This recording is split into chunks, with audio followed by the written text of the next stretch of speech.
Ladies and gentlemen, what is up, and welcome to the 9-month progression update.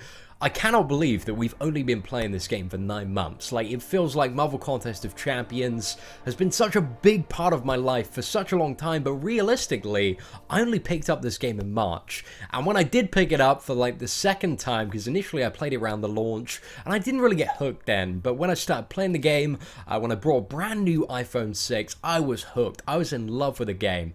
And the progression that we've made in the last 9 months has been incredible.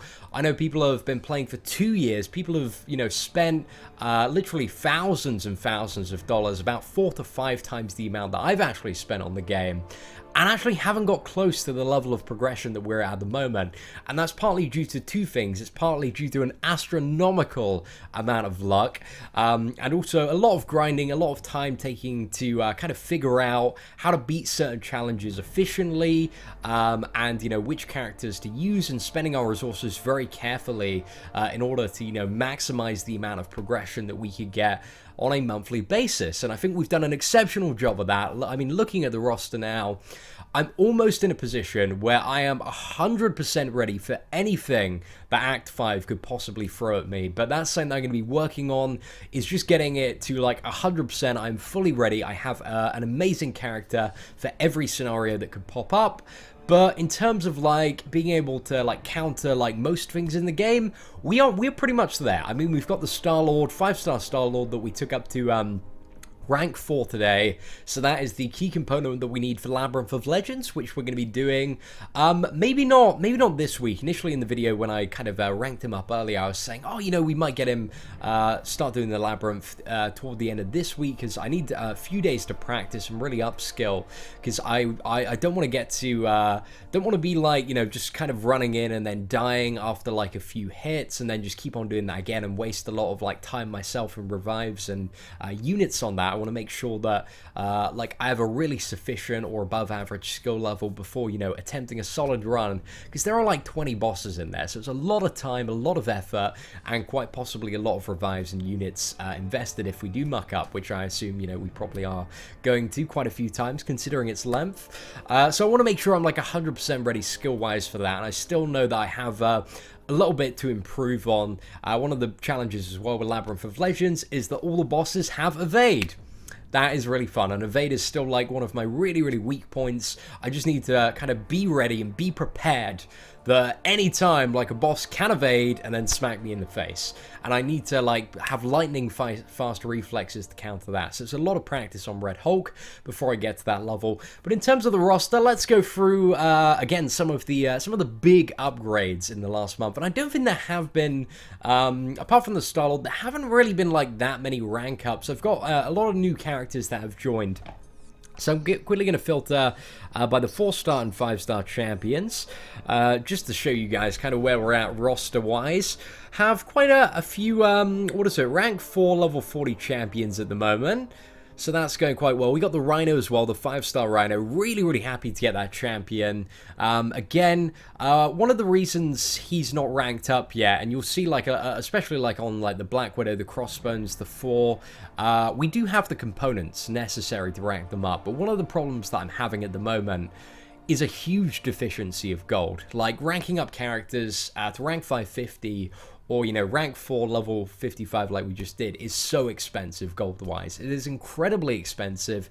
It took me 850,000 gold to bring the Star-Lord, just from rank 3 to rank 4, so that was crazy gold-wise. That is a lot of arena grinding. That's like probably about, I think for the average person, that's about 25 to 35 hours of arena grinding. Maybe actually quite a bit more to get that much gold, so it's absolutely insane. It's so much grinding, and that's one of the problems that I have at the moment. Is I have so many class catalysts, I have so many components, so many champions that I need to rank up, but I have a huge deficiency of gold. I mean, I did some like calculations earlier, and if I was to use all my catalysts at the moment that I already have, I'd need like a few million gold. It's like 3 to 5 million gold to get all the top champions ranked up.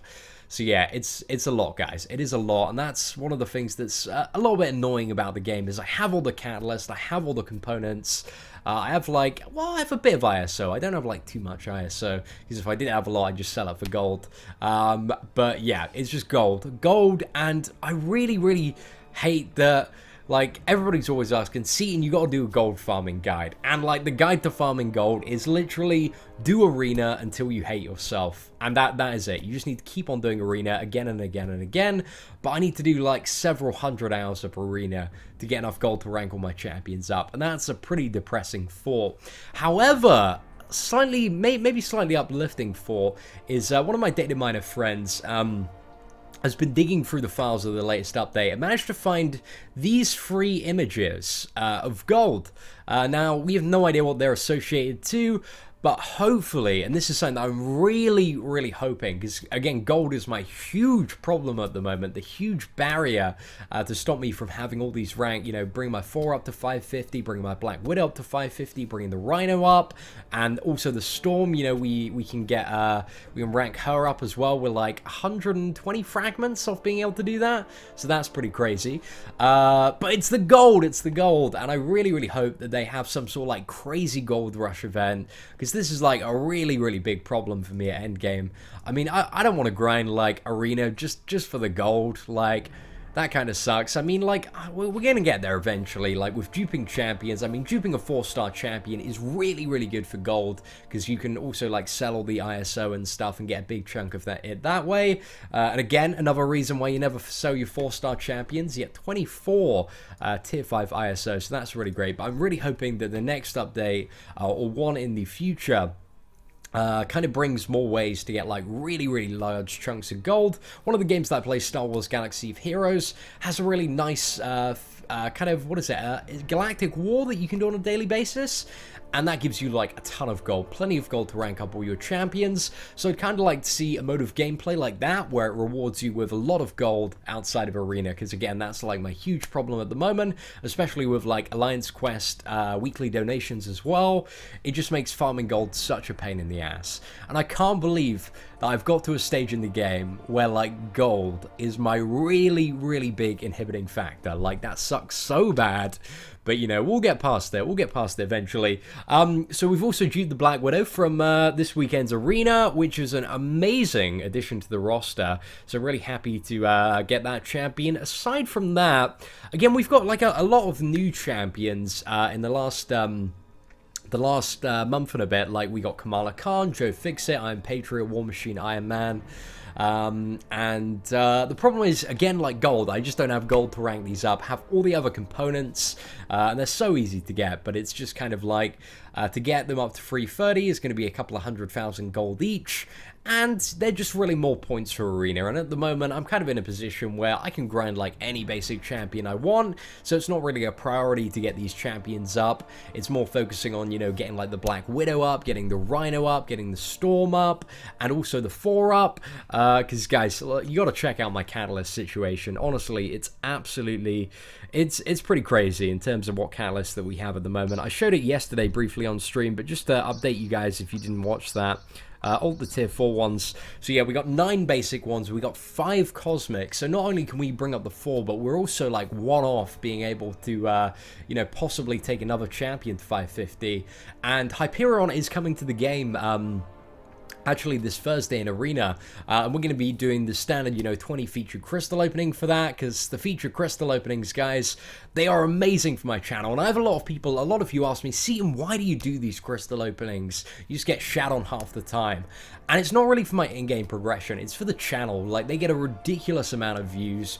Crystal openings are by far the most popular content on YouTube, so not only do the videos themselves bring in a huge amount of views, and, you know, usually in terms of like ad revenue, after like a couple of months, they're gonna make like the money back I spent on the crystals anyway, but it's also like bringing awareness of my channel. Like, if somebody likes if like 1 in every 100 people are like, oh, I quite like this guy, let's hit subscribe, and then, you know, continue to watch my videos for like a few weeks or something, or go to a playlist and watch all my videos, then, you know, that's quite a bit of extra coin for your boy.